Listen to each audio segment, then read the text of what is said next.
पंढरपूर तालुक्यातील भिंडी शेगाव नजीक टिपर आणि दुचाकीचा भीषण अपघात झाला असून यामध्ये एकादशी निमित्त विठ्ठलाच्या दर्शनाला आलेल्या एका भाविकाचा जागीच मृत्यू झालाय, तर त्यांचा 11 वर्षाचा चिमुरडा गंभीर जखमी झालाय। आज श्री विठ्ठलाची एकादशी असल्याने लाखो भाविक पंढरपूरमध्ये दाखल झाले आहेत।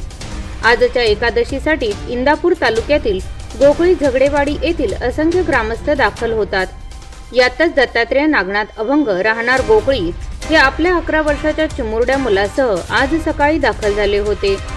दोघांनी चंद्रभागेत स्नान केले, विठ्ठलाचे दर्शन देखील झाले आणि मुलासह आपल्या मोबाईलवर सेल्फी काढले।